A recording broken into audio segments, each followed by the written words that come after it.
Uncle kok gak sama Miss Novia sih? Uncle malah sama Auntie Melanie.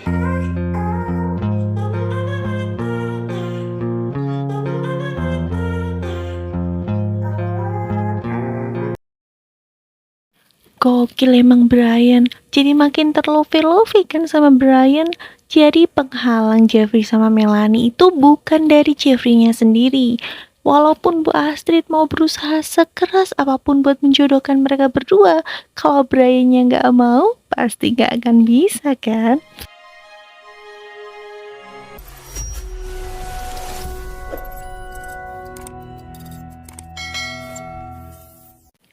Hakim berusaha untuk memperbaiki sikapnya kepada Novia. Ia berusaha buat baik-baikin Novia dan juga mulai perhatian lagi sama Novia. Tapi sayangnya hati Novia sudah mulai mengeras. Ia tidak bisa berpura-pura bahagia walaupun dengan perhatiannya Hakim saat ini karena hatinya sudah terlanjur tidak percaya. Awalnya Hakim ini bingung atas perubahan sikapnya Novia, apa yang sebenarnya terjadi hingga sikapnya selalu dingin. Nah, disinilah Tami berusaha memberitahu Hakim apa yang sedang terjadi kalau Novia itu sebenarnya sudah curiga kalau Hakim memiliki affair dengan perempuan lain. Hanya saja Novia ini mungkin salah paham dan salah sasaran.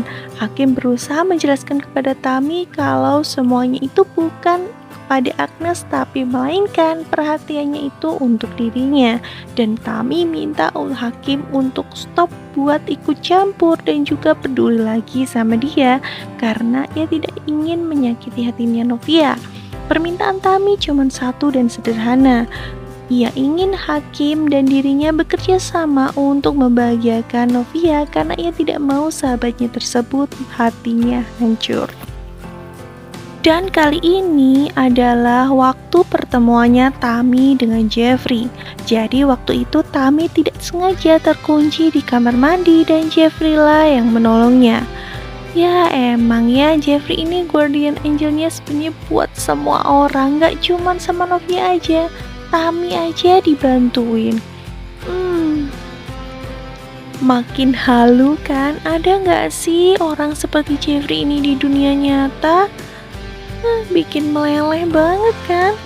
Wait, back to the topic ya. Jadi di sini Tami kaget banget, ternyata CEO dari VSTV itu adalah Jeffrey yang ada di hadapannya, yang notabene adalah orang yang kenal dekat dengan Novia.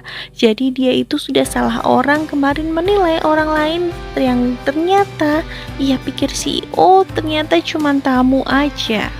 Niatnya Tami sih pengen mengundurkan diri saat itu juga, tapi mengembalikan 12 kali gajinya dia saat ini itu bukan perkara yang mudah buat Tami. Jadi ya mau gak mau, tahan gak tahan ya ditahan-tahanin, mau gimana lagi. Dan tiba-tiba Tami ini mendapat telepon dari bos lamanya dan dimintanya untuk kembali ke Lavender City. Ya ternyata Tami mau. Sebenarnya sih telepon dari bosnya ini bukan semata-mata dia yang mau ya, tapi karena ada Hakim di belakangnya yang berusaha minta tolong agar mantan bosnya Tami ini mau untuk membujuk Tami kembali ke Lavender City. Bakal terjadi sesuatu yang seru gak sih? Karena di sini Novia itu sudah mulai curiga dengan keberadaan Agnes di Lavender City dan dia mau untuk menyelidiki keberadaannya di apartemen tersebut bersama Rizka, sahabatnya dan juga partner kerjanya di Kinder School. Kalau sampai si Tami ini kembali ke apartemen tersebut, kan otomatis Hakim bakal sering juga ke sana dan ini akan membuka peluang besar buat si Novia itu mencari kebenaran. Walaupun mungkin awal-awalnya dia akan semakin yakin kalau Hakim ini ada affair-nya sama si Agnes. Ya makin rumit sih ceritanya karena di sini Novia ini salah sasaran. Tapi kita lihat aja ya bagaimana ending ceritanya Hakim sama Novia. Hal lain yang lebih seru adalah waktu Kinara itu mau jatuh dari balkon akibat mainannya itu nyangkut di pohon dan Jeffrey lah yang menyelamatkannya. Sayangnya di sini Pak Samsul ini masih curiga aja sama Jeffrey. Padahal Jeffrey itu adalah orang yang paling tulus yang pernah Mimin kenal selama ini. Cie, sok berasa kenal aja nih Mimin. Ya, mau gimana lagi ya, kekaguman Mimin sama sosoknya Jeffrey itu memang benar-benar nyata loh. Karena bagaimanapun, bukan semata-mata karena penyesalan dia terhadap Pak Samsul, tapi memang Jeffrey ini orangnya tulus banget buat membantu orang di sekitarnya.